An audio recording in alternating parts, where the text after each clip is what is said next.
ഹരേ കൃഷ്ണ. ഹരേ കൃഷ്ണ. ഹരേ കൃഷ്ണ. ഓം നമോ ഭഗവതേ വാസുദേവായ. ഓം നമോ ഭഗവതേ വാസുദേവായ. ഓം നമോ ഭഗവതേ വാസുദേവായ. ഓം അജ്ഞാനതിമിരാന്തസ്യ ജ്ഞാനാഞ്ജനാശലാകയ ചക്ഷുരുന്മീലിതം യേന തസ്മൈ ശ്രീഗുരവേ നമഃ. നമോ വിഷ്ണുപാദായ കൃഷ്ണപ്രേഷ്ഠായ ഭൂതലേ ശ്രീമതേ ഭക്തിവേദാന്ത സ്വാമിനിധി നാമിനെ. നമസ്തേ സാരസ്വതേ ദേവേ ഗൗരവാണി പ്രചാരിണേ നിർവിശേഷ ശൂന്യവാദി പാശ്ചാത്യ ദേശധാരിണേ. ജയ ശ്രീ കൃഷ്ണ ചൈതന്യ പ്രഭു നിത്യാനന്ദ ശ്രീ അദ്വൈത ഗദാധര ശ്രീവാസാദി ഗൗര ഭക്തവൃന്ദ. ഹരേ കൃഷ്ണ കൃഷ്ണ കൃഷ്ണ ഹരേ ഹരേ, ഹരേ രാമ രാമ രാമ ഹരേ ഹരേ. ഹരേ കൃഷ്ണ. ശ്രീ ശ്രീ രാധാ ഗോവിന്ദ് ടെമ്പിൾ ഇസ്കോൺ മാംഗ്ലൂരിന്റെ ഉപദേശാമൃതം ക്ലാസ്സിലേക്ക് എല്ലാവർക്കും സ്വാഗതം. ഹരേ കൃഷ്ണ. എല്ലാവർക്കും പ്രണാമം. ഹരേ കൃഷ്ണ. ഹരേ കൃഷ്ണ മാതാജി. പ്രണാമം. എല്ലാവർക്കും പ്രണാമം. നമ്മളിപ്പം ഹരേ കൃഷ്ണ ഉപദേശാമൃതം ഒന്നാമത്തെ ഉപദേശം നമ്മൾ ഇന്നലെ പഠിച്ചു. രണ്ടാമത്തെ ഉപദേശം ജസ്റ്റ് നമ്മൾ കണ്ടു. ഹരേ കൃഷ്ണ. എന്താണ് ഇന്നലെ നമ്മൾ ഒന്നാമത്തെ ഉപദേശത്തിൽ പറഞ്ഞത്? പറഞ്ഞേ. വാക്കിന്റെ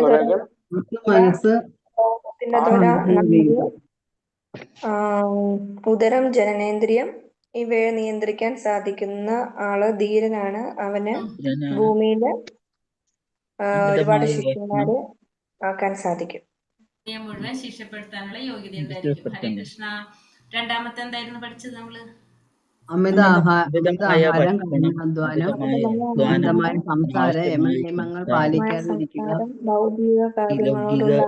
ദുഷ്കൃതികളുമായിട്ടുള്ള കൂട്ടുകെട്ട്, ഇതെല്ലാം കൃഷ്ണ ഭക്തി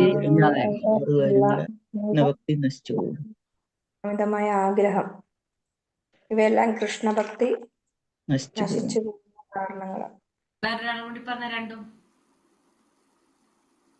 വാക്ക്, മനസ്സ്, ക്രോധം, നാവ്, ഉദരം, ജനനേന്ദ്രിയം എന്നിവയുള്ള ത്വരകളെ നിയന്ത്രിക്കുന്ന വ്യക്തി ധീരനാണ്. ആ ധീരന് ഭൂമിയെ മുഴുവൻ ശിക്ഷപ്പെടുത്താൻ സാധിക്കും. അമിതമായ ഭക്ഷണം, അമിതമായ അധ്വാനം, അനാവശ്യ സംസാരം, യമനിയമങ്ങൾ പാലിക്കാതെ ഇരിക്കുക, ഭൗതിക ജനങ്ങളുമായുള്ള കൂട്ടുകെട്ട്, തീവ്രമായ ആഗ്രഹം, തുടങ്ങിയവയെല്ലാം കൃഷ്ണഭക്തി നശിപ്പിക്കുന്നതാണ്. കൃഷ്ണഭക്തി നശിച്ചു പോകുന്ന 6 കാര്യങ്ങളാണ് അല്ലെ. ഒരാളും കൂടി പറയാവോ?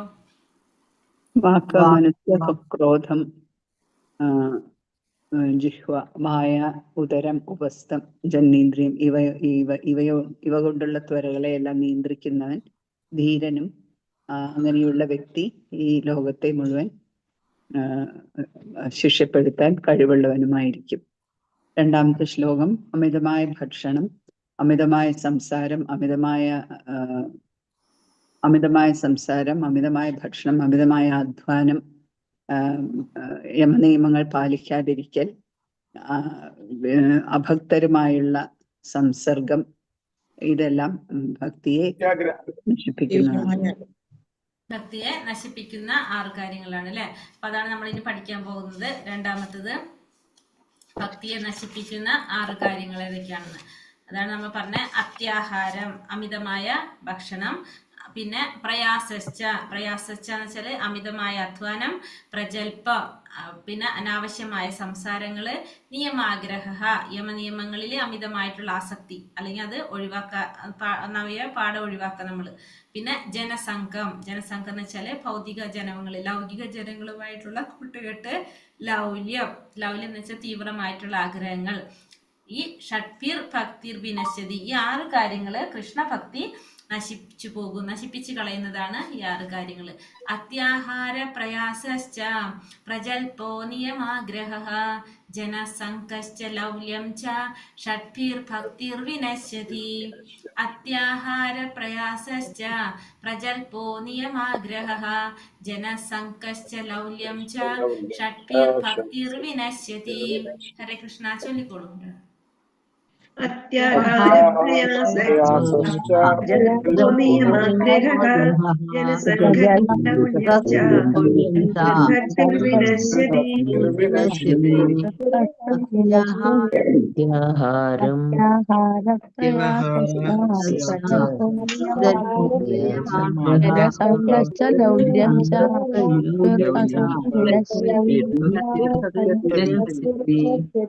അത്യാഹാരപ്രയാസശ്ച. ഇനി എന്താ പറഞ്ഞത്? പരിഭാഷ. താഴെ പറയുന്ന 6 കാര്യങ്ങൾ അമിതമായി ഏർപ്പെടുന്നവരുടെ ഭക്തി നശിച്ചു പോകുന്നു. ആവശ്യത്തിലധികം ഭക്ഷിക്കുക, അല്ലെങ്കിൽ ആവശ്യത്തിലധികം സമ്പാദിക്കുക. ഒരു കാര്യം കൂടി പറഞ്ഞത് ആവശ്യത്തിലധികം സമ്പാദിക്കുന്നതും. ദുർലഭങ്ങളായ തുച്ഛവസ്തുക്കൾ ലഭിക്കുന്നതിന് വേണ്ടി കൂടുതലായിട്ട് അധ്വാനിക്കുക. ദുർലഭങ്ങളായിട്ടുള്ള വസ്തുക്കൾ ലഭിക്കാൻ കൂടുതൽ അധ്വാനിക്കുക. ഗൗരവമില്ലാത്ത ലൗകിക വിഷയത്തെക്കുറിച്ച് ആവശ്യമില്ലാതെ സംസാരിക്കുക. വൈദിക വിധികളെയും നിയന്ത്രണങ്ങളെയും ആത്മീയ പുരോഗതി ലക്ഷ്യമാക്കാതെ ഒഴിവാക്കാൻ നിവർത്തിയില്ലല്ലോ എന്നൊരു തോന്നൽ കൊണ്ട് മാത്രം അനുസരിക്കുക. അഥവാ വൈദിക വിധി നിയന്ത്രണങ്ങളെ വകവയ്ക്കാതെ സ്വേച്ഛാനുസരണം പ്രവർത്തിക്കുക. കൃഷ്ണാവബോധത്തിൽ താല്പര്യമില്ലാത്ത വിഷയികളായ ജനങ്ങളുമായി കൂട്ടുചേരുക. സാധാരണ നേട്ടങ്ങൾക്ക് വേണ്ടി അത്യാർത്തി കാണിക്കുക. ഇതൊക്കെ ആണ് ഭക്തിയെ നശിപ്പിക്കുന്ന 6 കാര്യങ്ങളായിട്ട് പറയുന്നത്. ഭാവാർത്ഥം. പരമദിവ്യോത്തമ പുരുഷന് 3 വിധം ശക്തികളുണ്ട്. ഭഗവാന്റെ 3 തരം ശക്തികളാണ്. ഒന്ന് അന്തരംഗ ശക്തി, രണ്ടാമത്തത് ബഹിരംഗ ശക്തി, തടസ്ഥ ശക്തി. അപ്പൊ ഭഗവാന്റെ 3 ശക്തികള് അന്തരംഗ ശക്തി, തടസ്ഥ ശക്തി, ബഹിരംഗ ശക്തി. എല്ലാ ജീവാത്മാക്കളും ചേർന്നതാണ് തടസ്ഥ ശക്തി. ഇവർ അന്തരംഗ ശക്തിക്കും ബഹിരംഗ ശക്തിക്കും ഇടയ്ക്ക് സ്ഥിതി ചെയ്യുന്നു. അപ്പൊ ഭഗവാന്റെ 3 ശക്തികള് അന്തരംഗ ശക്തി, തടസ്ഥ ശക്തി, ബഹിരംഗ ശക്തി. ഈ തടസ്ഥ ശക്തി എന്ന് പറയുന്നത് എല്ലാ ജീവാത്മാക്കളും ചേർന്നതാണ് തടസ്ഥ ശക്തി. അത് അന്തരംഗ ശക്തിക്കും ബഹിരംഗ ശക്തിക്കും ഇടയിലാണ് സ്ഥിതി ചെയ്യുന്നത്. അന്തരംഗ ശക്തിക്ക് കീഴിലുള്ള ജീവാത്മാക്കൾ ഭഗവാന് ഭക്തിയുത ഭഗവത് സേവനം ചെയ്യുന്നവരാണ്. അപ്പൊ അന്തരംഗ ശക്തിക്ക് കീഴിലുള്ള ജീവാത്മാക്കൾ എന്ന് പറയുന്നത് ആരായിരിക്കും? ശുദ്ധ ഭക്തന്മാർ അല്ലെങ്കിൽ മഹാത്മാക്കളായിരിക്കും. അവരെപ്പോഴും ഭഗവാന് വേണ്ടിയിട്ട് ഭക്തിയുത സേവനം ചെയ്യുന്നവരാണ് അന്തരംഗ ശക്തിക്ക് കീഴിലുള്ള ജീവാത്മാക്കളെല്ലാം തന്നെ. സങ്കുചിത ഹൃദയരല്ല, വിശാല ഹൃദയരാണ് ഇവിടെ മഹാത്മാക്കൾ എന്ന് വിവക്ഷിക്കുന്നത്. അപ്പൊ മഹാത്മാക്കൾ എന്ന് പറയുന്നത് നമ്മൾ പറഞ്ഞു അല്ലെ, ഭഗവാന് സേവനം ചെയ്യുന്നവരാണ് ശുദ്ധ ഭക്തന്മാർ അല്ലെങ്കിൽ മഹാത്മാക്കള്. അപ്പൊ അവരെന്ന് പറയുന്നത് സങ്കുചിതരായിട്ടുള്ള ഹൃദയരെയല്ല പറയുന്നത്, വിശാല ഹൃദയരെയാണ് മഹാത്മാക്കൾ എന്ന് സൂചിപ്പിക്കുന്നത്. സങ്കുചിതമായ മനസ്സുകൾ ദേശീയവാദം, മനുഷ്യത്വവാദം, പരോപകാരവാദം എന്നിങ്ങനെയുള്ള ഇസത്തിന്റെ പേര് പറഞ്ഞ് നന്മ ചെയ്യുന്ന പ്രവർത്തനങ്ങളിൽ ഏർപ്പെട്ടു വരുന്നു. കൂടെ സങ്കുചിതമായിട്ടുള്ള മനസ്സുകള് ദേശീയവാദം, മനുഷ്യത്വവാദം, പരോപകാരവാദം എന്നിങ്ങനെയുള്ള ഇസത്തിന്റെ പേര് പറഞ്ഞിട്ട് എന്താണ്, നന്മ ചെയ്യുന്ന ചില പ്രവർത്തനങ്ങളിൽ അവർ ഏർപ്പെട്ടു വരുന്നവരാണ് ഈ പറഞ്ഞ സങ്കുചിതരായ മനസ്സുകളുള്ളവര്. ഭഗവാന്റെ അന്തരംഗ ശക്തിയുടെ നിയന്ത്രണത്തിലാക്കപ്പെട്ട ജീവാത്മാക്കളുടെ ഏക പ്രവർത്തനം കൃഷ്ണന്റെ അഥവാ വിഷ്ണുവിന്റെ പ്രീതിക്ക് വേണ്ടി കാര്യങ്ങൾ നിർവഹിക്കുക എന്നത് മാത്രമാണ്. അപ്പൊ ഭഗവാന്റെ അന്തരംഗ ശക്തിയുടെ നിയന്ത്രണത്തിലുള്ളവര് എന്ത് മാത്രമാണ് ചിന്തിക്കുന്നതും ആഗ്രഹിക്കുന്നതും? ഭഗവാന്റെ പ്രീതിക്ക് വേണ്ടിയിട്ട് പ്രവർത്തിക്കുക, ഭഗവാന്റെ പ്രീതിക്ക് വേണ്ടി പ്രവർത്തിക്കുക എന്ന് മാത്രമാണ് ഭഗവാന്റെ അന്തരംഗ ശക്തിയുടെ നിയന്ത്രണത്തിലാക്കപ്പെട്ട ജീവാത്മാക്കള് ചിന്തിക്കുന്നതും പ്രവർത്തിക്കുന്നതും. മഹാത്മാവ് അല്ലാത്തവൻ സങ്കുചിതമായ ദുരാത്മാവാണ്. അങ്ങനെ അവികസിത ഹൃദയരായ ദുരാത്മാക്കൾ എപ്പോഴും ഭഗവാന്റെ ബഹിരംഗ ശക്തിയായ മഹാമായയുടെ നിയന്ത്രണത്തിലാണ്. മഹാത്മാക്കൾ അല്ലാത്തവരെ മുഴുവൻ ആരെ സംരക്ഷിക്കുന്നത്? ഭഗവാന്റെ ബഹിരംഗ ശക്തിയായിട്ടുള്ള ദുർഗാദേവി മായയുടെ നിയന്ത്രണത്തിലാണ് ആരുള്ളത്? ഈ മഹാത്മാക്കളല്ലാത്തവര്, സങ്കുചിതരായ ദുരാത്മാക്കള്. അവര് അവികസിത ഹൃദയരായിട്ടുള്ള ദുരാത്മാക്കളാണ്. അവരെ സംരക്ഷിക്കുന്നത് ഭഗവാന്റെ ബഹിരംഗ ശക്തിയായിട്ടുള്ള മഹാമായയുടെ നിയന്ത്രണത്തിലാണ് അവര്. ഭൗതികതയിലുള്ള ജീവാത്മാക്കൾ അഥവാ മഹാമായയുടെ വിധേയത്വത്തിൽ കഴിയുന്ന ഈ ജീവാത്മാക്കൾ ആദി ദൈവികം, ആദി ഭൗതികം, ആധ്യാത്മികം എന്നിങ്ങനെ ത്രിവിധ ക്ലേശങ്ങളിൽ അകപ്പെട്ടു വലയുന്നു. വരൾച്ച, ഭൂകമ്പം, കൊടുങ്കാറ്റ് എന്നിങ്ങനെ ദേവന്മാർ മുഖാന്തരം ഉണ്ടാകുന്ന ക്ലേശങ്ങളെ ആദി ദൈവികം എന്ന് പറയുന്നു. അപ്പൊ ഭൗതികതയിലുള്ള അല്ലെങ്കിൽ ഭക്താത്മാക്കള് മഹാമായയുടെ സംരക്ഷണത്തിലുള്ളവര് അവർക്ക് എന്താണ് 3 തരത്തിലുള്ള ക്ലേശങ്ങൾ അവർക്ക് ഈ ഭൗതിക ലോകത്തിൽ അനുഭവിക്കേണ്ടതായിട്ട് വരും. ഏതൊക്കെയാണത്? ഒന്ന് ആദി ദൈവികം, ആദി ഭൗതികം, ആധ്യാത്മികം. ആദി ദൈവികം എന്ന് പറഞ്ഞാല് വരൾച്ച, ഭൂകമ്പം, കൊടുങ്കാറ്റ് എന്നിങ്ങനെ ദേവന്മാർ മുഖാന്തരം ഉണ്ടാകുന്ന ക്ലേശങ്ങളാണ് ആദി ദൈവികം എന്ന് അറിയപ്പെടുന്നത്. കൃമികീടാദികൾ, വൈരികൾ, മറ്റു ജീവികൾ കൊണ്ടുണ്ടാകുന്ന ക്ലേശങ്ങളെ ആദി ഭൗതികമെന്നും പറയപ്പെടുന്നു. മാനസിക ശാരീരിക ക്ലേശങ്ങളെ ആധ്യാത്മികമെന്നും പറയപ്പെടുന്നു. അപ്പോൾ മറ്റുള്ള ജീവാത്മാക്കളെ കൊണ്ട് അല്ലെങ്കിൽ ശത്രുക്കളെ കൊണ്ടുണ്ടാകുന്ന ക്ലേശങ്ങളാണ് ആദി ഭൗതികം എന്ന് പറയുന്നത്. പിന്നെ മാനസിക ശാരീരിക ക്ലേശങ്ങളെയാണ് ആധ്യാത്മം എന്ന് പറയുന്നത്. മാനസിക ക്ലേശങ്ങൾ, ശാരീരിക ക്ലേശങ്ങളെയാണ് ആധ്യാത്മികം എന്നും അറിയപ്പെടുന്നത്. അപ്പൊ ശരീരത്തിന്റെ മിതമായ ആവശ്യങ്ങൾക്ക് വേണ്ടതിലധികം ആരും സംഭരിച്ചു വെക്കരുത്. ഈ സരളമായ തത്വം അനുസരിച്ചാൽ ശരീരം നിലനിർത്താൻ പ്രയാസമുണ്ടാവില്ല. അപ്പൊ നമ്മള് ഒരിക്കലും അപ്പൊ 3 തരം ക്ലേശങ്ങളെ കുറിച്ചാണ് ഇപ്പൊ നമ്മളോട് പറഞ്ഞത്. 3 തരത്തില് ആദി ദൈവികം, ആദി ഭൗതികം, ആധ്യാത്മികം 3 തരത്തിലുള്ള ക്ലേശങ്ങള്. അതിന് പിന്നെന്താ പറഞ്ഞത്? നമ്മൾ ഒരിക്കലും നമ്മുടെ ശരീരത്തിന്റെ മിതമായ ആവശ്യങ്ങൾക്ക് വേണ്ടിയിട്ട് നമ്മൾ ആവശ്യത്തിൽ കൂടുതൽ നമ്മൾ എന്ത് ചെയ്യാൻ പാടില്ല? സംഭരിച്ചു വെക്കാനായിട്ട് പാടില്ല. ഈ സരളമായ തത്വം അനുസരിച്ച് ശരീരം നിലനിർത്താൻ പ്രയാസമുണ്ടാവില്ല. അപ്പൊ അത് നമ്മൾ ശീലിച്ച് നമ്മൾ ചിന്തിച്ചു പോകുകയാണെങ്കിൽ നമുക്ക് ഒരിക്കലും എന്തുണ്ടാവില്ല? നമുക്ക് ആ ശരീരം നിലനിർത്തുന്നതിന് വേണ്ടിയിട്ട് ബുദ്ധിമുട്ടുണ്ടാകില്ല. അതായത് ഇവിടെ പറയുന്നത് പ്രപഞ്ചത്തിൽ ശാരീരികമോ സാമ്പത്തികമോ ആവശ്യ വസ്തു ക്ഷാമപരമോ ആയ പ്രശ്നങ്ങൾ ഉണ്ടാവില്ല. അതായത് നമ്മൾ പറയുന്നത് എന്താണ്? ഒരു ചാക്ക് അരി തുറന്നു വെച്ച് കഴിഞ്ഞാൽ, ഇപ്പൊ നമ്മൾ ഉദാഹരണം പറയാണ്, ഒരു ചാക്ക് അരി തുറന്നു വെച്ച് കഴിഞ്ഞാൽ പക്ഷികൾ എന്ത് ചെയ്യും? ആ അരി ഒരു തുറന്ന സ്ഥലത്ത്, ഒരു റോട്ടിലാണെന്ന് ചിന്തിച്ചു, ഒരു പൊതുവായിട്ടുള്ള ഒരു പൊതു സ്ഥലത്ത് ഒരു ചാക്കരി വെച്ചിരിക്കുക. പക്ഷികൾ എന്താ ചെയ്യാ? അതിന്ന് വന്നിട്ട് അവർക്ക് കൊക്കില് ഉള്ളാവുന്ന അരി മാത്രം, അവർക്ക് വേണ്ടത് മാത്രം കൊത്തിയിട്ട് അവർ തിരിച്ചു പോകും. പക്ഷികള് ഏത് മൃഗായാലും ആരായാലും ചെയ്ത് അങ്ങനെ തന്നെ ചെയ്യും. പക്ഷെ മനുഷ്യൻ എന്ത് ചെയ്യും? ആ ചാക്കോട് കൂടി എടുത്തുകൊണ്ട് പോകും അല്ലെ?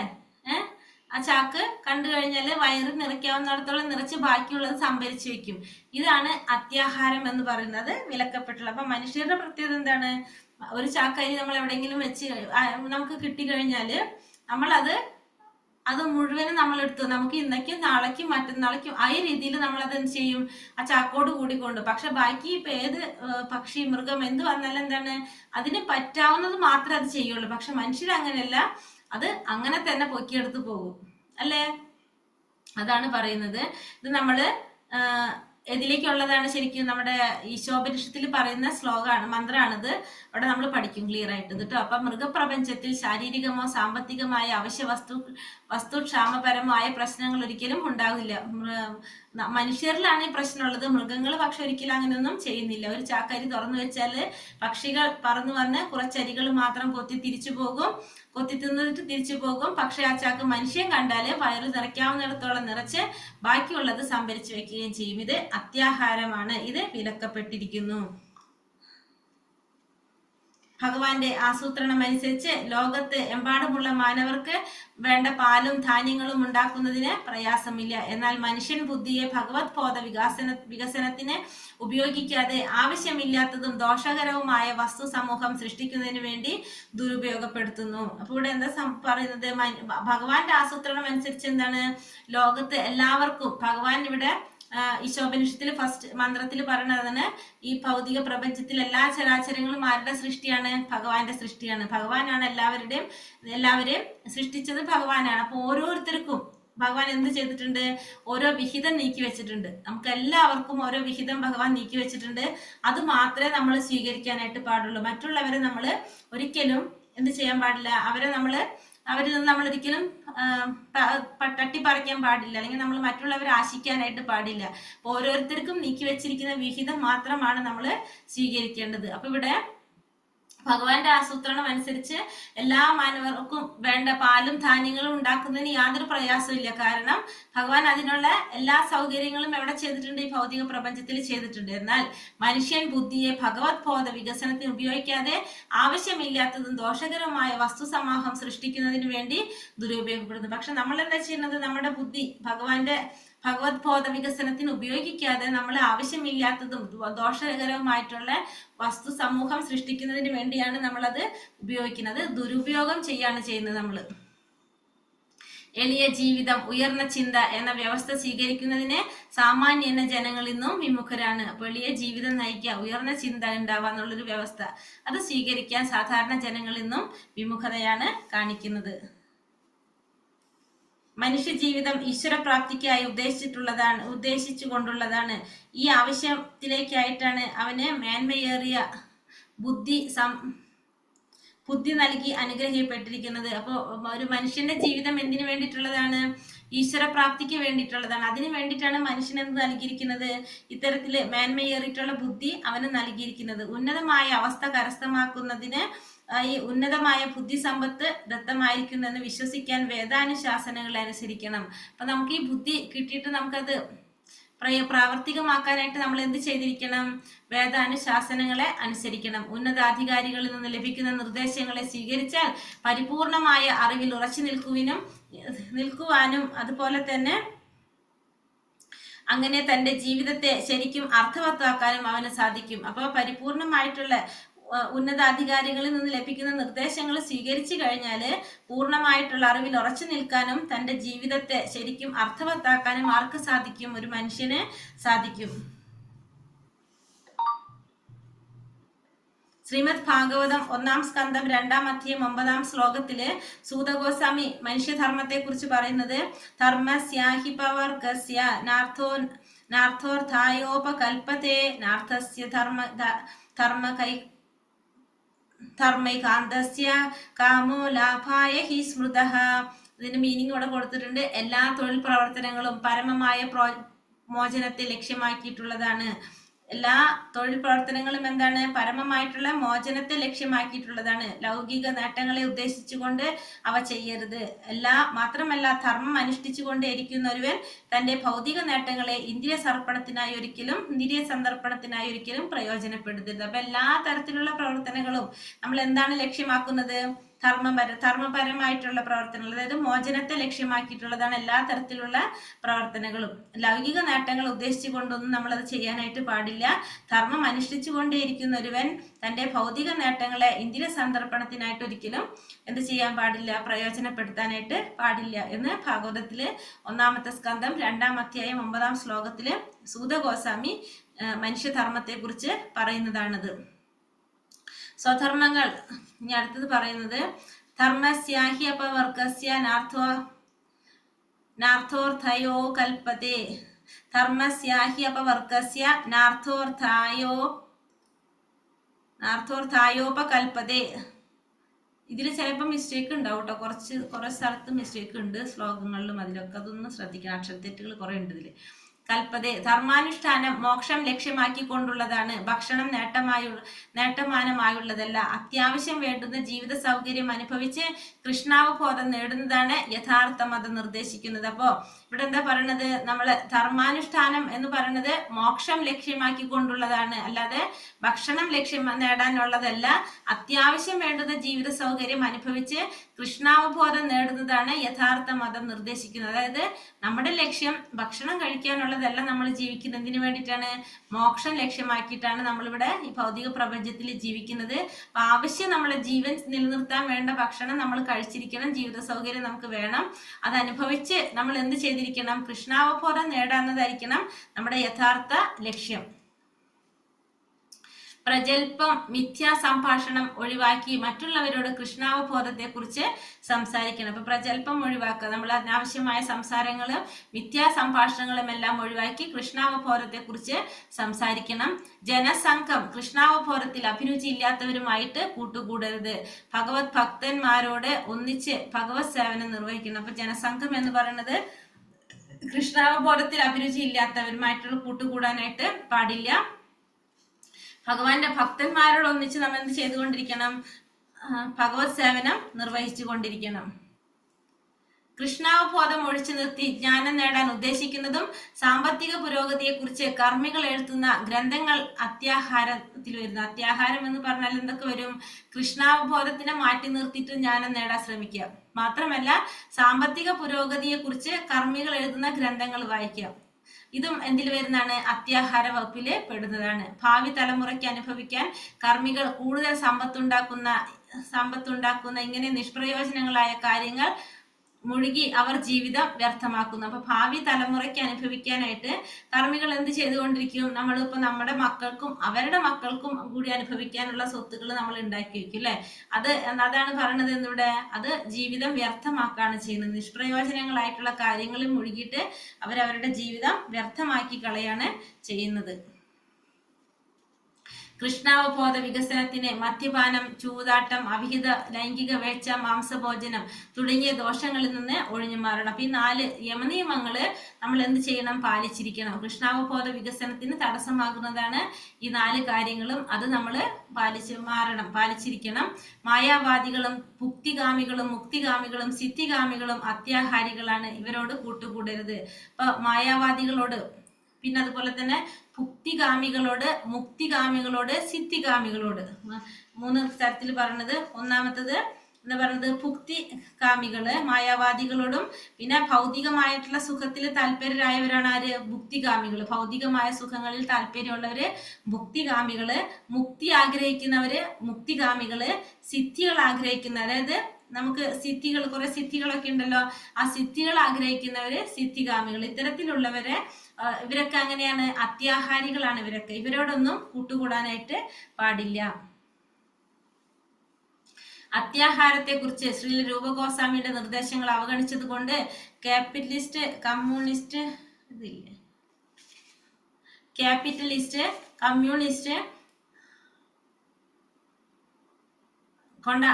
അവഗണിച്ചത് കൊണ്ടാണ് ക്യാപിറ്റലിസ്റ്റ് രാജ്യങ്ങളും കമ്മ്യൂണിസ്റ്റ് രാജ്യങ്ങളും തമ്മിൽ യുദ്ധം നടന്നു വരുന്നത്.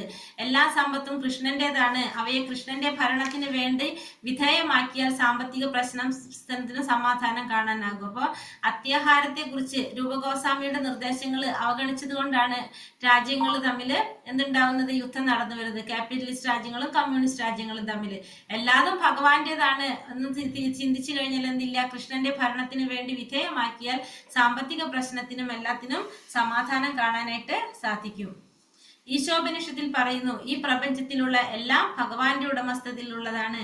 അതുകൊണ്ട് അവനവന് മാത്രം നീക്കി വെക്കപ്പെട്ടതിൽ ഇതൊന്നും അവനവന് മാത്രം വെക്കപ്പെട്ടതില്ല. അപ്പൊ ഈശോപനിഷത്തിൽ പറയുന്ന മന്ത്രമാണ് ഈശാവാസമിതം സർവം യത്കിഞ്ച ജഗത്യാം ജഗത് തേന തെക്തേന പൂജിത മാംഘൃത കസ്യ സിദ്ധനം. അതായത് ഈ ഭൗതിക പ്രപഞ്ചത്തിലുള്ള എല്ലാതും എന്താണ്? ഭഗവാന്റെ ഉടമസ്ഥതയിലും അധീനതയിലും ഉള്ളതാണ്.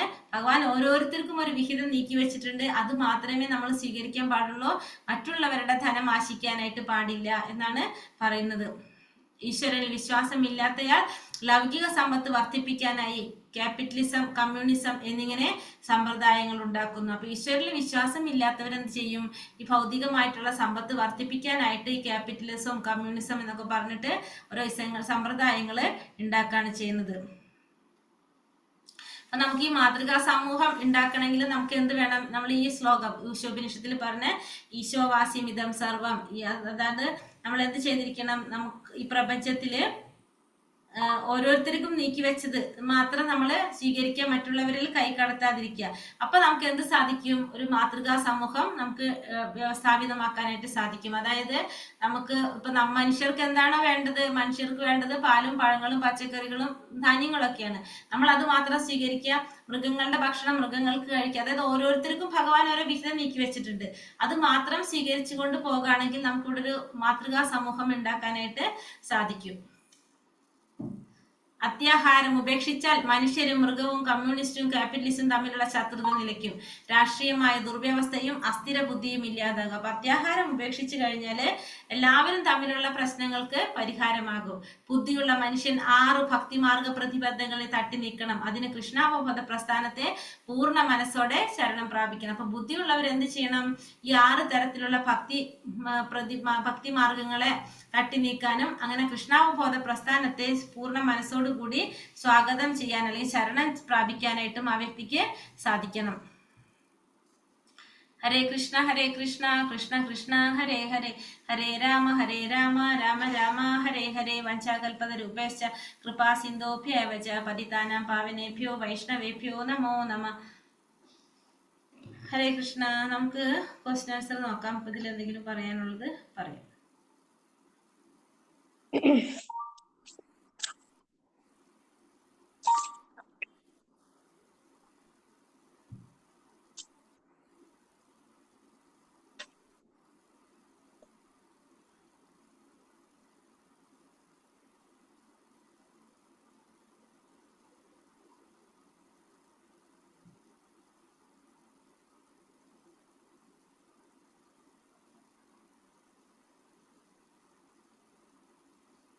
ഇന്ന് 11:30 ബാച്ചാൽ ഇതിൽ കയറിയിട്ടുണ്ടോ? ഗോപാലകൃഷ്ണ പ്രഭു ഉണ്ട്. വേറെ ആരാ കയറിയിട്ടുള്ളത് 11:30 ബാച്ചില്?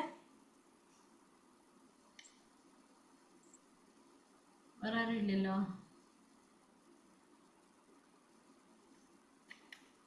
ശ്രീദേവി മാതാജി.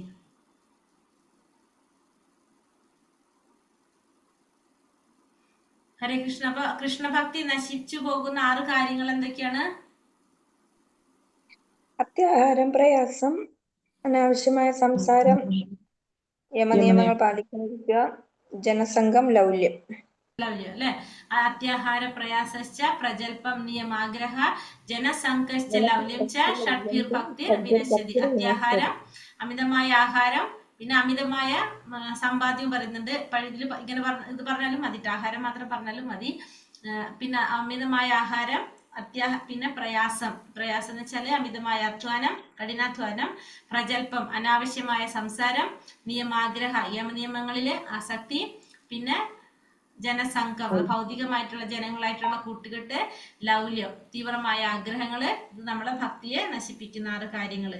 ഭഗവാന്റെ 3 ശക്തികൾ ഏതൊക്കെയാണ്?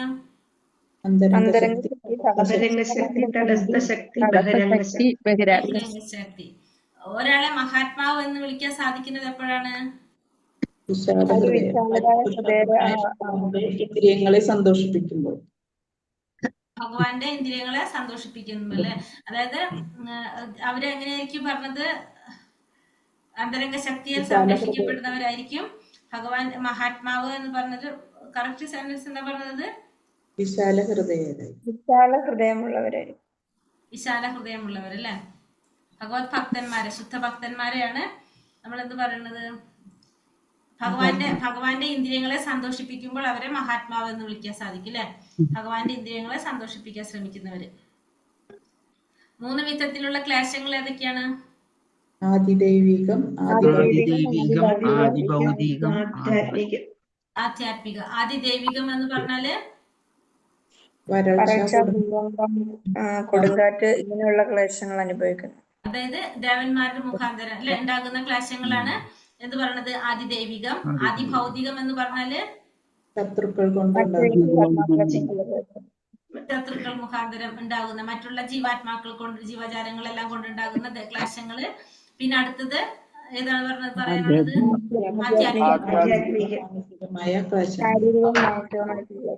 ശാരീരികമായിട്ടും മാനസികമായിട്ടും നമുക്കുണ്ടാകുന്ന ക്ലേശങ്ങൾ, അസുഖങ്ങളൊക്കെ എന്തിൽ വരും? ആധ്യാത്മികത്തിൽ വരും. അതാണ് 3 തരത്തിലുള്ള ക്ലേശങ്ങൾ. പ്രജൽപ്പം എന്ന് വെച്ചാല് അനാവശ്യ സംസാരമാണ് പ്രജൽപ്പം എന്ന് പറയുന്നത്. ജനസംഘം എന്നതുകൊണ്ട് എന്താണ് ഉദ്ദേശിക്കുന്നത്? കൃഷ്ണാവബോധത്തിൽ അഭിരുചിയില്ലാത്തവരുമായി കൃഷ്ണാവബോധത്തില് അഭിരുചി ഇല്ലാത്തവർ, അതായിട്ട് ബന്ധമില്ലാത്തവരായിട്ട് നമ്മൾ എന്ത് ചെയ്യാൻ പാടില്ല? കൂട്ടുകൂടാനായിട്ട് പാടില്ല. അതാണ് ജനസംഘം എന്നതുകൊണ്ട് ഉദ്ദേശിക്കുന്നത്. അടുത്ത 7ാമത്തെ അവിടെ ഇരിക്കട്ടെ. 8ാമത്തില് ഈശോപനിഷത്തിലെ പ്രഥമ മന്ത്രത്തിൽ പറയുന്നത് എന്താണ്? ഈ പ്രപഞ്ചത്തിലെ ഭഗവാന്റെ ഉടമയിലുള്ളതാണ്. അതെ, ഈ ഭൗതിക പ്രപഞ്ചത്തിലെല്ലാം ഭഗവാന്റെ ഉടമസ്ഥതയിലും നിയന്ത്രണത്തിലും ഉള്ളതാണ്. അപ്പൊ ഭഗവാൻ ഓരോരുത്തർക്കും നീക്കി വെച്ചിരിക്കുന്ന ഒരു വിഹിതം മാത്രമേ നമ്മൾ സ്വീകരിക്കാനായിട്ട് പാടുള്ളൂ. മറ്റുള്ളവരെ തന്നെ നമ്മൾ ആശിക്കാനായിട്ട് പാടില്ല. അതാണ് ഈശോപനിഷത്തിലെ 1-ാമത്തെ മന്ത്രത്തില് പറയുന്നത്. ഈശാവാസ്യമിതം സർവം യത്കിഞ്ച ജഗത്യാം ജഗത് തേന തെക്തേന ഭുഞ്ചിത മാതൃകാകസ്യ സിദ്ധനം. എപ്പോഴാണ് ഒരു മാതൃകാ സമൂഹം സ്ഥാപിക്കുന്നത്? ഈ ഓരോ മന്ത്രം മനുഷ്യനും തന്നെ. അതായത് തത്വബോധത്തെ ശുദ്ധീകരിച്ച് 6 ഭക്തിമാർഗ പ്രതിബന്ധങ്ങളെ തട്ടി നീക്കി. അതായത് നമ്മൾ എപ്പോഴാണോ ഇത് സാധിക്കുന്നത്, അതായത് ഇവിടെ പറയുന്നുണ്ട് പരസ്പരം അവകാശങ്ങളുടെ മേൽ കൈകടത്തുകയല്ല, അപ്പോഴാണ് മാതൃകാ സമൂഹ വ്യവസ്ഥാപനം. അതായത് ഇതേപോലെ നമുക്ക് ഓരോരുത്തർക്കും നീക്കിവെച്ച വിഹിതം മാത്രം നമ്മൾ സ്വീകരിച്ച് നമ്മൾ ജീവിക്കുകയാണെങ്കിൽ നമുക്ക് എന്ത് സാധിക്കും? മാതൃകാ സമൂഹം സ്ഥാപിക്കാനായിട്ട് സാധിക്കും. മറ്റുള്ളവരുടെ നമ്മൾ ആശിക്കാതെ, അവരുടെ കൈ കടത്താതെ. ഇപ്പൊ നമുക്ക് പറഞ്ഞിരിക്കുന്നത് എന്താണോ, നമുക്ക് പറഞ്ഞു വെച്ചിരിക്കുന്നത് ഭഗവാൻ എന്ത് കഴിക്കാനാണ്? ഇപ്പൊ നമുക്കറിയാം പാല് തരുന്നുണ്ട്. പാല് പശു കുടിക്കുന്നുണ്ടോ? ആ പാല് നമുക്കാണ് തരുന്നത് അല്ലെ? പശു എന്നിട്ട് എന്ത് കഴിക്കും? പുല്ല് കഴിക്കും. അപ്പൊ ഓരോരുത്തർക്കും ഇതേപോലെ ഭഗവാൻ ഓരോന്ന് നീക്കി വെച്ചിട്ടുണ്ട്. അവരൊക്കെ അവരെ നിയമം തെറ്റിക്കാതെ അവരൊക്കെ ചെയ്യുന്നുണ്ട്. ഇത് തെറ്റിക്കുന്നത് ആര് മാത്രാണ്? മനുഷ്യര് മാത്രാണ്. അവര് ഇപ്പൊ മൃഗങ്ങൾക്കാണ് എന്ത് കൊടുത്തിരിക്കുന്നത്? മൃഗങ്ങൾക്ക് ചില മൃഗങ്ങൾക്ക് മാംസഭക്ഷണം ഉണ്ട്, ചിലവർക്ക് ധാന്യങ്ങളുണ്ട്, ചിലർക്ക് പുല്ലുണ്ട്, അങ്ങനെ ഓരോരുത്തർക്കും കൊടുത്തിട്ടുണ്ട്. നമ്മൾ എന്ത് ചെയ്യും? എല്ലാവരും നമുക്ക് പറ്റിയത് മുഴുവൻ നമ്മൾ എടുക്കും. അപ്പൊ നമുക്ക് നീക്കി വെച്ചത് മാത്രം നമ്മൾ സ്വീകരിക്കുകയാണെങ്കിൽ നമുക്ക് ഈശോപനിഷത്തിൽ പഠിക്കും നമ്മളത്. അപ്പൊ ഓരോരുത്തരും അവരവർക്ക് നീക്കി വെച്ചത് മാത്രമേ സ്വീകരിക്കാനായിട്ട് പാടുള്ളൂ എന്നുള്ളതാണ് ആ മന്ത്രത്തില് പറയുന്നത്, ഈശോപനിഷത്തില്. പിന്നെ ഒരെണ്ണം വിട്ടിട്ടുള്ളത്, ഒരു സത്യസന്ധനും ബുദ്ധി ഉള്ളവനുമായിട്ടുള്ള വ്യക്തി എങ്ങനെ പെരുമാറുന്നെന്ന് $100 ഉദാഹരണത്തിലൂടെ വ്യക്തമാക്കുക. അതായത് ഒരു $100 അല്ലെങ്കിൽ ഒരു 100 രൂപ വഴിയിൽ കിടക്കുമ്പോ ആദ്യത്തെ വ്യക്തി എന്ത് ചെയ്യും? അതിലെ പോകുന്ന ആദ്യത്തെ വ്യക്തി അത് കണ്ടു, പക്ഷെ അയാൾ അത് എടുത്തില്ല. കാരണം അന്യന്റെ മുതൽ എടുക്കാൻ പാടില്ല എന്ന് വിചാരിച്ച് അത് അവിടെ തന്നെ ഇട്ടിട്ട് പോകും. അപ്പോ അയാൾ എങ്ങനെയല്ല, ഫസ്റ്റത്തെ ആൾ എന്ത് ചെയ്യും? അതെടുത്ത് പോക്കറ്റിൽ വെച്ചിട്ട് അയാൾ പോകും. 100 രൂപ വഴിയിൽ കിടക്കണു, അത് കണ്ടു. അപ്പൊ അയാൾ എന്ത് ചെയ്യും? ആ പൈസ എടുത്തിട്ട് പോക്കറ്റിൽ വെച്ച് അയാൾ പോകും. അയാള് സത്യസന്ധനല്ല അല്ലെ? അയാള് മറ്റുള്ളവരുടെ വസ്തു എടുത്ത് പോയി കഴിഞ്ഞോടെ. രണ്ടാമത്തെ വ്യക്തി എന്ത് ചെയ്യും? അതിലെ പോകുന്ന രണ്ടാമത്തെ വ്യക്തി ആ $100 അവിടെ കണ്ടു, പക്ഷെ അത് എടുക്കുന്നില്ല. കാരണം മറ്റുള്ളവരുടെ മുതൽ നമ്മൾ ആശിക്കാൻ പാടില്ല എന്ന് വിചാരിച്ച് അത് അവിടെ തന്നെ ഇട്ടിട്ട് പോകും. അപ്പോഴും എന്ത് നടക്കുന്നില്ല? അതിന്റെ ഉപയോഗം അവിടെ നടക്കുന്നില്ല അല്ലെ? അതവിടെ ഇട്ടത് കേടായി നശിച്ചു പോകും. മൂന്നാമത്തെ വ്യക്തി എന്ത് ചെയ്യും? അതിലെ പോകുന്ന അയാൾ ആ പൈസ എടുത്ത് അത് ആരെയാണെന്ന് കണ്ടുപിടിച്ച് അതിന്റെ ഉടമസ്ഥനെ ഏൽപ്പിക്കും. സത്യസന്ധനും ശരിയായ രീതിയിൽ പ്രവർത്തിക്കുന്ന വ്യക്തിമാരാണ്? മൂന്നാമത്തെ വ്യക്തിയാണ് അല്ലെ? അതാണ് അവിടെ ഇതിന്റെ ഉദാഹരണം ഇവിടെ പ്രഭാതർ പറയുന്നത്.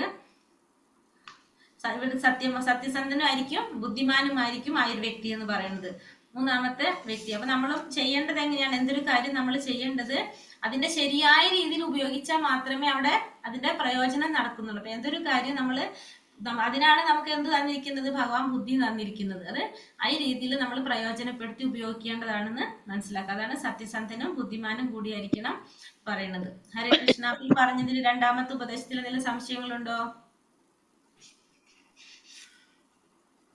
മാതാജി, ഗ്രൂപ്പിൽ ഞാനുണ്ട്, സുധാ സുരേന്ദ്രൻ. ഓക്കെ മാതാജി. ഒരു ഗ്രൂപ്പിൽ ഇരുന്നാൽ മതിയാവും കേട്ടോ. 2 ഗ്രൂപ്പിലും കയറണ്ട.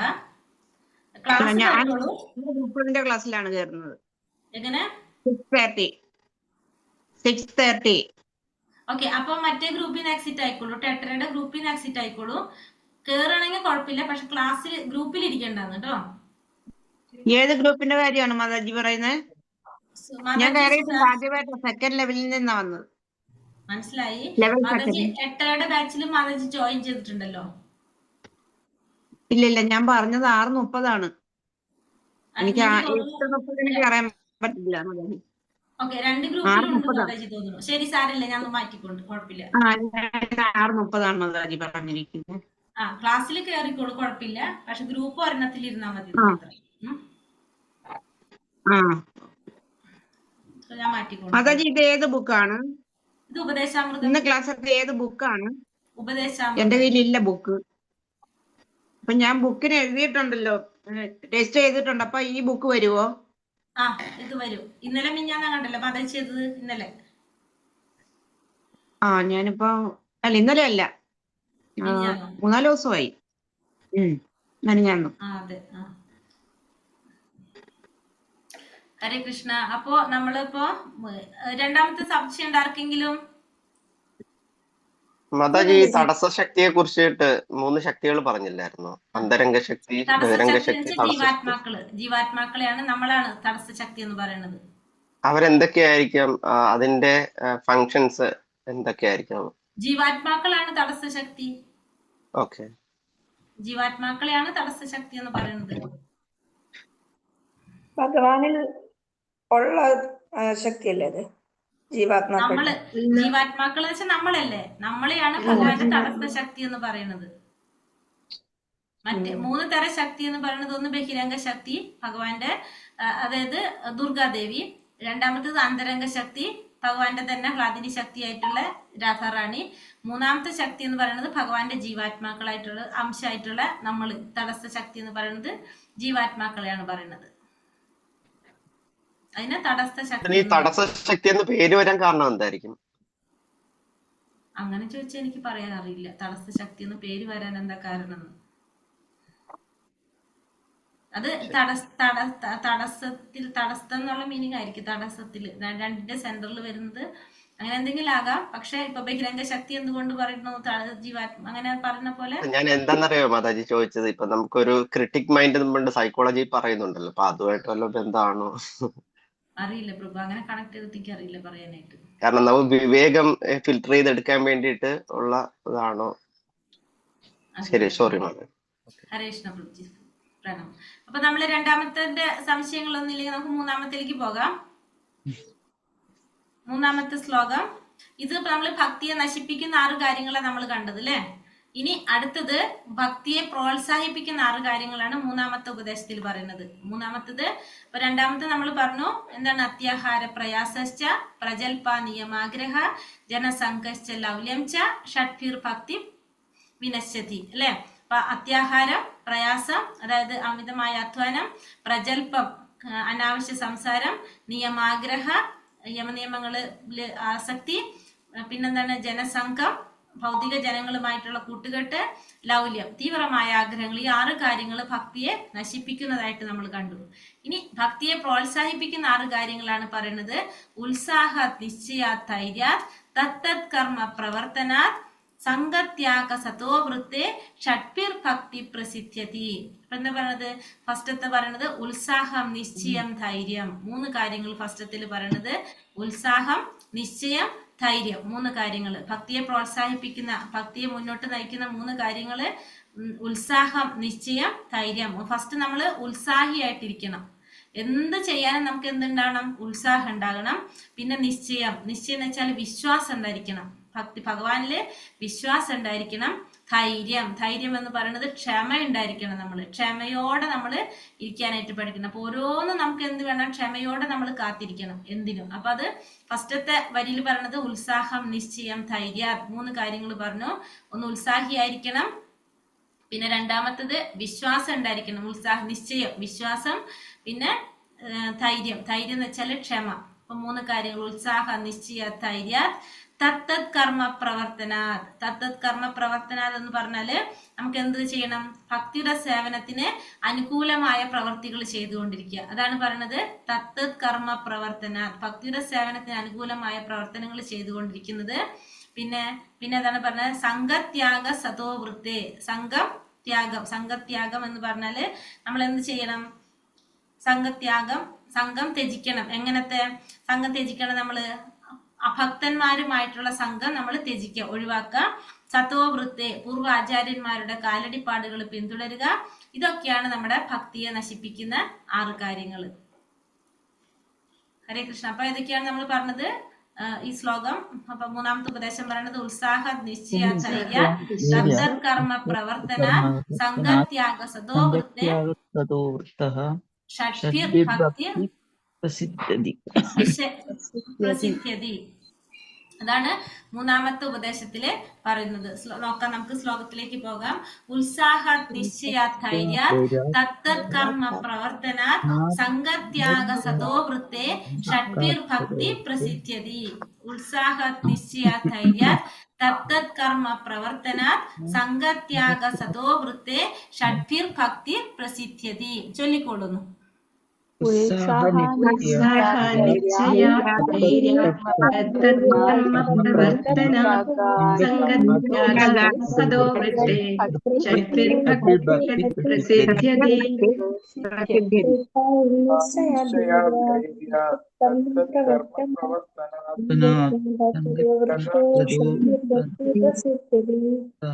ഹരേ കൃഷ്ണ.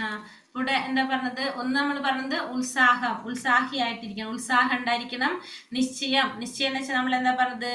വിശ്വാസം ഉണ്ടായിരിക്കണം. ധൈര്യം, ധൈര്യം എന്ന് വെച്ചാല് ക്ഷമ. അപ്പൊ ഉത്സാഹം, നിശ്ചയം, ധൈര്യം, 3 കാര്യങ്ങൾ പറഞ്ഞു. ഉത്സാഹിയായിട്ടിരിക്കുക, അതായത് ഉത്സാഹം ഉണ്ടായിരിക്കുക, നിശ്ചയം ഉണ്ടായിരിക്കുക, നിശ്ചയം എന്ന് വെച്ചാൽ വിശ്വാസം ഉണ്ടായിരിക്കണം, ധൈര്യം ഉണ്ടായിരിക്കണം, ക്ഷമ ഉണ്ടായിരിക്കണം. തത്തത് കർമ്മ പ്രവർത്തന എന്ന് വെച്ചാല് എന്താണ്? ഭക്തിയുടെ സേവനത്തിന് അനുകൂലമായ പ്രവർത്തനങ്ങൾ ചെയ്തുകൊണ്ടിരിക്കുക. ഭക്തിയെ പുരോഗതിയിലേക്ക് കൊണ്ടുപോകുന്ന തരത്തിലുള്ള പ്രവർത്തനങ്ങൾ ചെയ്തുകൊണ്ടിരിക്കുക. പിന്നെ സംഘത്യാഗ സതോവൃത്തി, സംഘത്യാഗം, സംഘം ത്യജിക്കണം. എങ്ങനെയുള്ള സംഘം ത്യജിക്കണം? അഭക്തന്മാരുമായിട്ടുള്ള, ഭക്തി ഇല്ലാത്തവരുമായിട്ടുള്ള സംഘം ത്യജിക്കണം. സതോവൃത്തെ, പിന്നെ എപ്പോഴും നമ്മൾ എന്ത് ചെയ്യണം? പൂർവ്വ ആചാര്യന്മാരുടെ കാലടിപ്പാടുകൾ പിന്തുടരുക. ഈ 6 കാര്യങ്ങള് നമ്മുടെ ഭക്തിയെ പ്രോത്സാഹിപ്പിക്കുന്ന, പുരോഗതിയിലേക്ക് നയിക്കുന്ന 6 കാര്യങ്ങളാണ്. ഉത്സാഹം, നിശ്ചയം, ധൈര്യം, തത്തത് കർമ്മ പ്രവർത്തനാ സംഗത്യാഗ സതോ വൃത്തെ ഷഡ്ഭിർ ഭക്തി പ്രസിദ്ധ്യതി. മനസ്സിലായി പറഞ്ഞത്?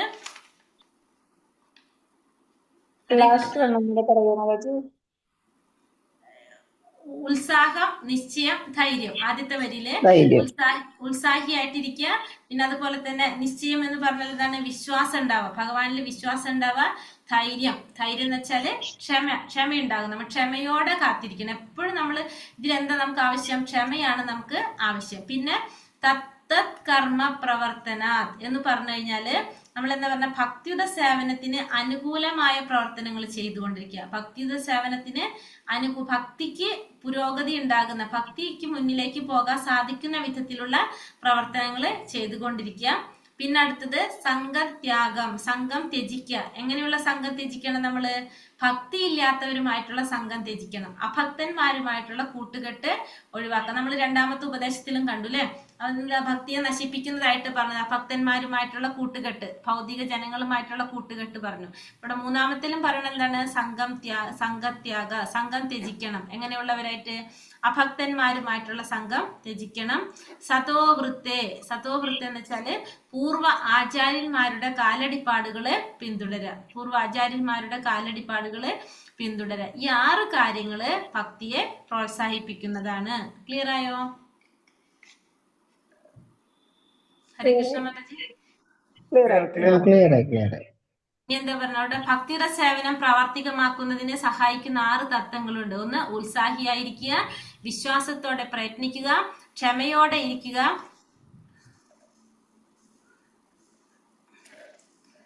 ശ്രവണം, കീർത്തനം, സ്മരണം, കേൾക്കുക, കീർത്തിക്കുക, കൃഷ്ണനെ സ്മരിക്കുക. അതാണ് ഭക്തിയുടെ സേവനത്തിന് അനുകൂലമായ പ്രവർത്തനങ്ങൾ എന്ന് പറയുന്നത്.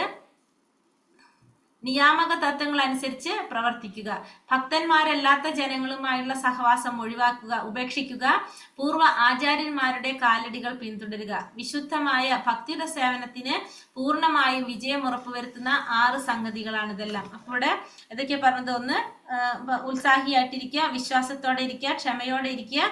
പിന്നെ ഭക്തിക്ക് അനുകൂലമായ പ്രവർത്തനങ്ങൾ എന്ന് പറഞ്ഞാല് നവവിധ ഭക്തി, ശ്രവണം, കീർത്തനം, വിഷ്ണു സ്മരണം, അതൊക്കെയാണ് ഇവിടെ പറഞ്ഞ ശ്രവണം, കീർത്തനം, സ്മരണം, അതൊക്കെ ഭഗവാനെ കുറിച്ച് സ്മരിക്കുന്നത്. അത് ഭക്തിക്ക് അനുകൂലമായ രീതിയിലുള്ള പ്രവർത്തനങ്ങൾ ചെയ്തുകൊണ്ടിരിക്കുക. പിന്നെ നിയാമക തത്വങ്ങൾ അനുസരിച്ച് പ്രവർത്തിക്കുക. നമ്മൾ പറയുന്ന നിയാമക തത്വങ്ങൾ, ആ തത്വങ്ങൾ അനുസരിച്ച് നമ്മൾ പ്രവർത്തിക്കുക. അതായത് ഭക്തിക്ക് അനുകൂലമായ കാര്യങ്ങളാണ്, ഭക്തി മുന്നിലേക്ക് നയിക്കുന്ന കാര്യങ്ങളാണ് ഇതെല്ലാം. പിന്നെ ഭക്തന്മാരല്ലാത്തവരുമായിട്ടുള്ള സഹവാസം ഉപേക്ഷിക്കുക, ആചാര്യന്മാരുടെ കാലടിപ്പാടുകൾ പിന്തുടരുക. ഇതൊക്കെ നമ്മളെ ഭക്തിയിലേക്ക് മുന്നിലേക്ക് വരുന്നതാണ്, വിജയം ഉറപ്പാക്കുന്ന കാര്യങ്ങളാണ് ഈ പറയുന്നതെല്ലാതും. ഇനി അതിന്റെ ഭാവാർത്ഥം: വൈകാരിക അഭ്യൂഹങ്ങളുടെയോ ഭാവനാപരമായ ആനന്ദത്തിന്റെയോ കാര്യമല്ല ഭക്തി സേവനം, അതിന്റെ സാരാംശ പ്രവർത്തനമാണ്. അപ്പൊ ഭക്തിയുടെ സേവനം എന്ന് പറയുന്നത് ഒരു വൈകാരികമായിട്ടുള്ള ഭാവനയല്ല, സാങ്കല്പികമായിട്ടുള്ള ആനന്ദ ഉന്മാദം ഒന്നല്ല. അതെന്താണ്? പ്രായോഗികമായിട്ടുള്ള പ്രവർത്തനമാണ് അതിന്റെ കാതലായ അംശം എന്ന് പറയുന്നത്. അപ്പൊ ഭക്തി സേവനം അല്ലെങ്കിൽ ഭക്തിയുടെ സേവനം എന്ന് പറയുന്നത് ഒരു വികാരം കൊണ്ടോ ഭാവന കൊണ്ടോ സാങ്കല്പികമായിട്ടുണ്ടാകുന്നതല്ല. അതെന്താണ് നമ്മൾ ചെയ്യേണ്ടത്? പ്രായോഗികമായിട്ട് പ്രവർത്തിക്കണം. അതാണത്. പ്രവർത്തിക്കുകയാണ് വേണ്ടത്. പ്രായോഗികമായിട്ട് പ്രവൃത്തിയിൽ കൊണ്ടുവരേണ്ടതാണ് എന്ത്? ഈ ഭക്തിയുടെ സേവനം എന്ന് പറയുന്നത്. രൂപഗോസ്വാമി തന്റെ ഭക്തിരസാമൃത സിന്ധുവിൽ 1:11 ഭക്തി സേവനത്തെ കുറിച്ച്, ഭക്തി എന്ന് പറഞ്ഞാൽ എന്താണെന്ന് രൂപഗോസ്വാമി ഭക്തിരസാമൃത സിന്ധുവില് 1-ാമത്തെ അധ്യായത്തില് 11-ാമത്തെ ശ്ലോകത്തില് പറയുന്നുണ്ട്. എന്താണ് പറയുന്നത്? അന്യാഭിലാഷിത ശൂന്യം ജ്ഞാന കർമാദിനാവൃതം ആനുകൂലേന കൃഷ്ണാനുശീലനം ഭക്തിരുത്തമ. അന്യാഭിലാഷിത ശൂന്യം ജ്ഞാന കർമാദിനാവൃതം ആനുകൂലേന കൃഷ്ണാനുശീലനം ഭക്തിരുത്തമ. അതായത് ഇവിടെ എന്താ പറഞ്ഞത്?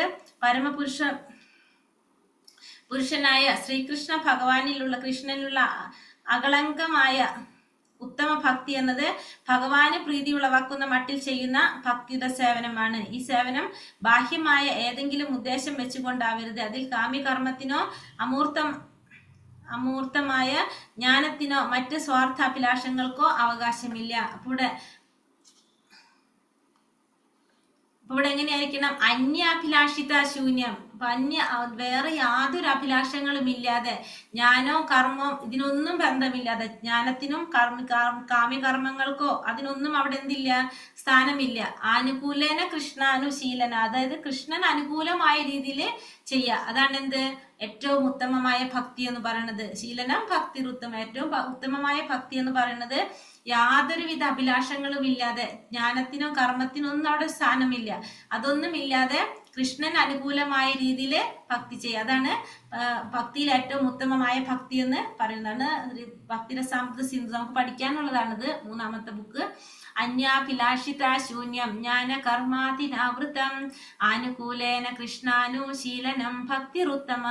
ഭക്തിക്ക് കൊടുത്തിരിക്കുന്ന നിർവചനാണിത്. അപ്പൊ ഭക്തി എന്ന് പറയുന്നത് യാതൊരുവിധ അഭിലാഷങ്ങളും ഇല്ലാതെ, ജ്ഞാന കർമ്മം അതൊന്നും ഇല്ലാതെ ജ്ഞാനം നേടാനോ അല്ലെങ്കിൽ കർമ്മത്തിന്റെ ഫലം അനുഭവിക്കാനോ അല്ല, കൃഷ്ണൻ അനുകൂലമായ രീതിയിൽ പ്രവർത്തിക്കുക. അതാണ് ഭക്തിയിൽ ഏറ്റവും ഉത്തമമായ ഭക്തി എന്ന് പറയുന്നത്. സ്വാർത്ഥമായ താല്പര്യങ്ങളൊന്നും അവിടെ ഉണ്ടാകുന്നില്ല, ഫലോദ്ദേശങ്ങളില്ല. അതാണ് ഭക്തിയിൽ ഏറ്റവും ഉത്തമമായ ഭക്തി. ഭക്തി പരിശീലനമാണ്.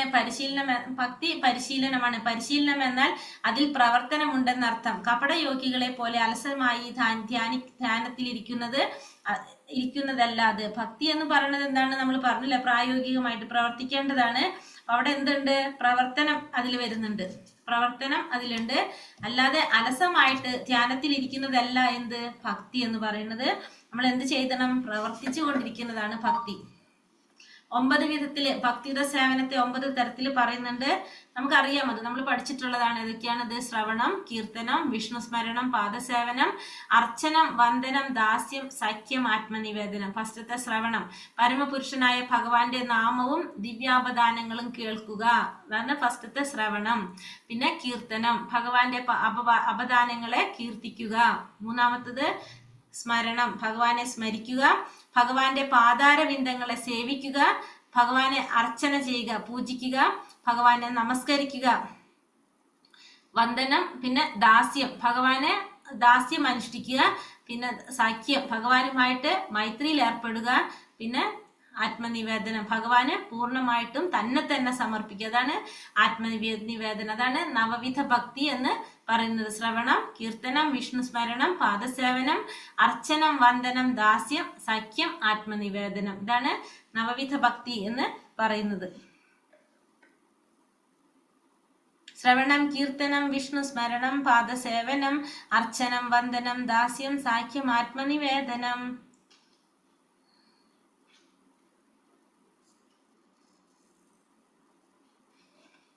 ഇത് എങ്ങനെയാണ് നമുക്ക് ഇത് നേടേണ്ടത്? ഇതിന്റെ ആദ്യ പടിയാണ് നമുക്കറിയാം ശ്രവണം. ആ ശ്രവണം നമുക്ക് എങ്ങനെയാണ് നേടേണ്ടത്?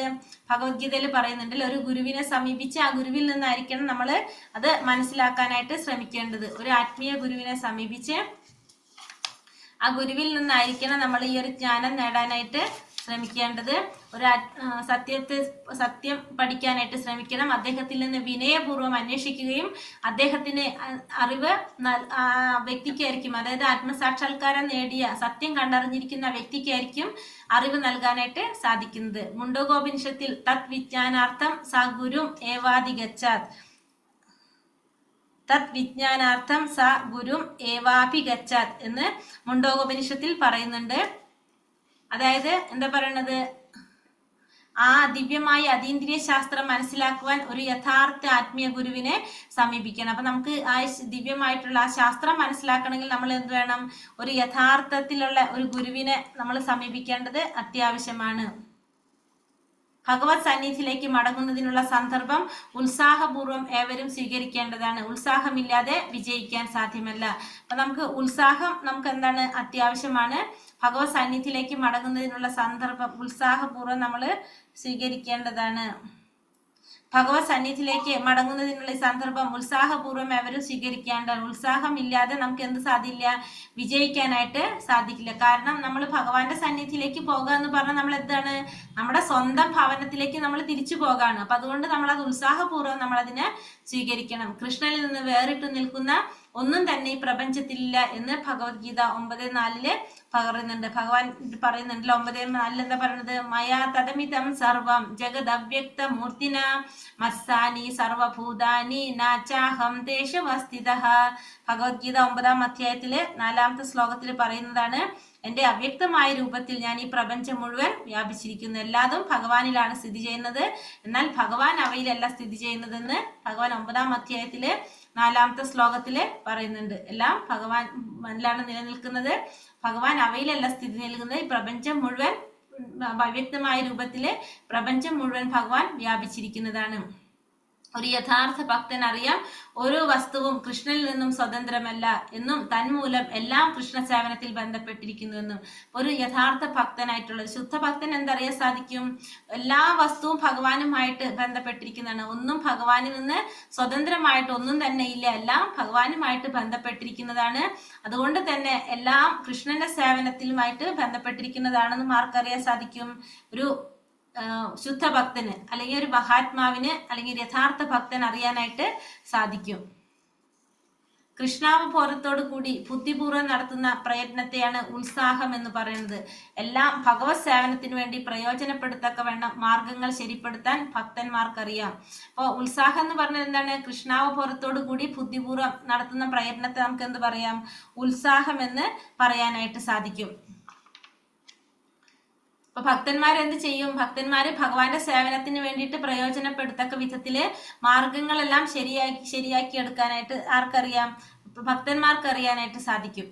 അടുത്തത് ക്ഷമയോടെ, പ്രവർത്തനങ്ങൾ ക്ഷമയോടെ നിർവഹിക്കണം. കൃഷ്ണാവബോധത്തിൽ ഒരാൾ അക്ഷമനാകരുത്. ഗുരുവിൽ നിന്ന് നിർദ്ദേശങ്ങൾ സ്വീകരിച്ച് ഗുരുവിലും കൃഷ്ണനും സമർപ്പണ ബുദ്ധിയോട് കൂടി അവ ചെയ്തു തീർക്കണം. അപ്പോൾ ക്ഷമ അത്യാവശ്യമാണ്. എന്ത്, കൃഷ്ണാവബോധത്തില് ഒരാൾ ഒരിക്കലും അക്ഷമനാകാനായിട്ട് പാടില്ല. ഗുരുവിൽ നിന്ന് നിർദ്ദേശങ്ങൾ സ്വീകരിച്ച് ഗുരുവിലും കൃഷ്ണനും സമർപ്പണ ബുദ്ധിയോട് കൂടിയിട്ട് അത് ചെയ്തു തീർക്കാനായിട്ട് ശ്രമിക്കണം.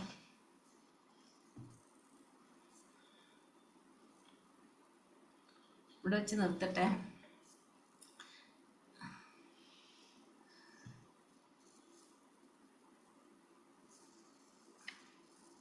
അതുകൊണ്ട് എടുത്തിട്ട് നിർത്താം. ആത്മവിശ്വാസമുള്ളവനായിരിക്കണം. അവശ്യം രക്ഷിബേ കൃഷ്ണ, കൃഷ്ണൻ തീർച്ചയായും എന്നെ രക്ഷിക്കുകയും ഭക്തിപൂർവ്വം സേവനം വിജയകരമായി നിർവഹിക്കുന്നതിന് സഹായിക്കുകയും ചെയ്യും. ഇതിനെയാണ് വിശ്വാസം എന്ന് പറയുന്നത്. അപ്പൊ നമുക്ക് എപ്പോഴും ഭഗവാനിൽ വിശ്വാസം ഉണ്ടാവണം.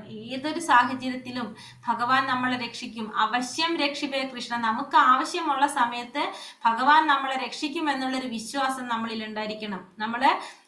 നമ്മൾ ചെയ്യുന്ന പ്രവർത്തികൾ വിജയകരമായിട്ട് നിർവഹിക്കുന്നതിന് സഹായിക്കും എന്നുള്ളൊരു വിശ്വാസം നമുക്ക് ഉണ്ടെങ്കിൽ അതിനാണ് അവശ്യം രക്ഷിബേ കൃഷ്ണ എന്ന് പറയുന്നത്. നമ്മള് ആവശ്യമുള്ള സമയത്ത് ഭഗവാൻ നമ്മുടെ കൂടെ ഉണ്ടാവും, നമ്മുടെ രക്ഷിക്കും എന്നുള്ളൊരു വിശ്വാസം നമ്മളിൽ ഉണ്ടാകണം. അതാണ് വിശ്വാസം എന്ന് പറയുന്നത്. നേരത്തെ പറഞ്ഞതുപോലെ ആരും ആലസ്യം വെച്ച് പുലർത്തരുത്.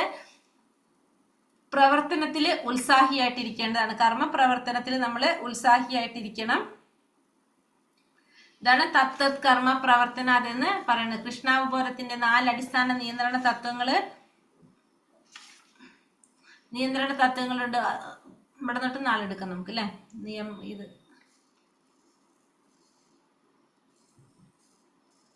അത് കണ്ടിന്യൂഷൻ ആണ് നമുക്ക്. ഹരേ കൃഷ്ണ കൃഷ്ണ കൃഷ്ണ ഹരേ ഹരേ ഹരേ രാമ രാമ രാമ ഹരേ ഹരേ. പഞ്ചാകൽപതരൂപേശ്ച കൃപാ സിന്ധോഭ്യവച പതിതാനാം പാവനേഭ്യോ വൈഷ്ണവേഭ്യോ നമോ നമഃ. അനന്തകോടി വൈഷ്ണവൃന്ദി കി ജയ്. ശ്രീല പ്രഭുപാദി കി ജയ്. ഗുരുദേവ് കി ജയ്. നിതായ് ഗൗര പ്രേമാനന്ദേ. ഹരി ഹരി ബോൾ. ഹരേ കൃഷ്ണ. അപ്പൊ നമ്മളിവിടെ മൂന്നാമത്തെ ക്വസ്റ്റ്യൻ ആൻസർ ഉണ്ടാവില്ല, കുറച്ച് ചിലപ്പോ.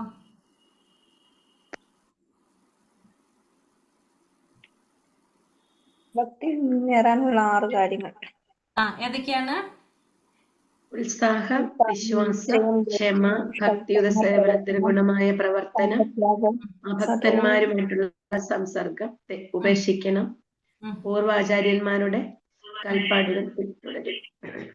ഈ 6 കാര്യങ്ങളാണ് ഭക്തിയെ പ്രോത്സാഹിപ്പിക്കുന്നത് അല്ലെ. രൂപഗോസ്വാമി ഭക്തിയുടെ സേവനത്തെ പറ്റി ഭക്തിയുടെ സാമൃദ്ധ്യത്തിൽ പറഞ്ഞിരിക്കുന്നത് എന്താണ്?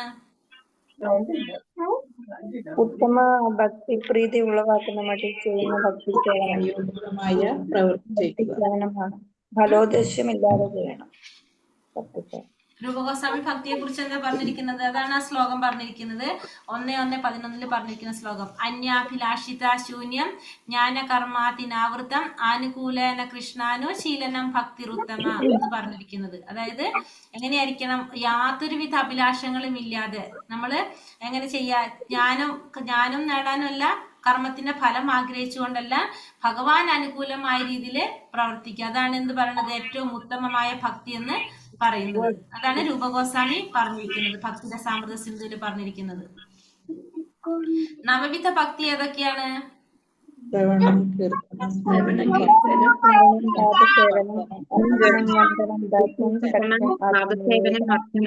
സ്മരണം,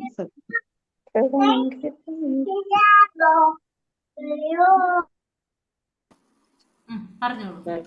ശ്രവണം, കീർത്തനം, സ്മരണം,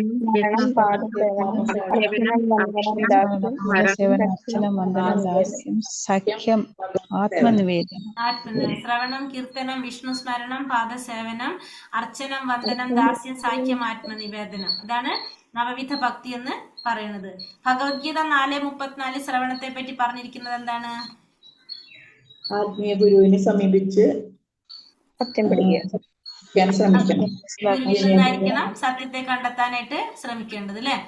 തദ്വിധി പ്രണിപാതേന പരിപ്രശ്നേന സേവയ ഉപദേശന്തി തേ ജ്ഞാനം ജ്ഞാനിന തത്വദർശിന. ഭഗവത്ഗീത 4-ാം അധ്യായം 34-ാമത്തെ ശ്ലോകത്തിൽ പറയുന്നത്. ആ ശ്ലോകം കോട്ട് ചെയ്തിട്ട് അത് വെക്കാം നമുക്ക്. അതായത് ആധ്യാത്മിക ഗുരുവിനെ സമീപിച്ച് സത്യത്തെ കുറിച്ച് അറിയാനായിട്ട് ശ്രമിക്കണം. വിനീതനായി ആരാധിക്കുക.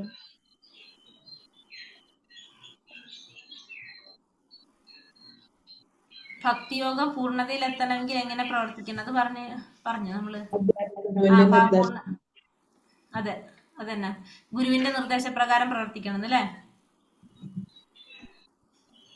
അതെ, ഭക്തിയോഗം പൂർണ്ണതയിലെത്താൻ എന്ത് ചെയ്യണം? നമ്മള് ഭക്തി സേവനം ആധ്യാത്മിക ഗുരുവിന്റെ നിർദ്ദേശത്തോടു കൂടിയായിരിക്കണം നമ്മള് പ്രവർത്തിക്കേണ്ടത്. അപ്പൊ ഗുരുവിന്റെ നിർദ്ദേശത്തോടെ നമ്മൾ പ്രവർത്തിച്ചു കഴിഞ്ഞാൽ നമുക്ക് എന്ത് സാധിക്കും? ഭക്തിയോഗം പരിപൂർണതയിൽ എത്തിക്കാനായിട്ട് നമുക്ക് സാധിക്കും. ഉത്സാഹം എന്നതുകൊണ്ട് എന്താണ് അർത്ഥാക്കുന്നത്? കൃഷ്ണാബോധത്തോടു കൂടി ബുദ്ധിപൂർവ്വം നടത്തുന്ന പ്രയത്നത്തെയാണ് അത് നമ്മളെന്ത് പറഞ്ഞ ഉത്സാഹം എന്ന് പറയുന്നത്.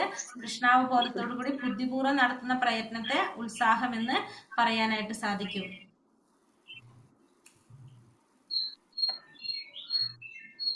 അത്രയല്ലേ വന്നിട്ടുള്ളൂ? ക്ഷമയുടെ കൂടി വന്നിട്ടുണ്ട് അല്ലേ. ഓക്കെ, അടുത്തതാണ് കൃഷ്ണാവബോധത്തിൽ ക്ഷമയുടെ പ്രാധാന്യം.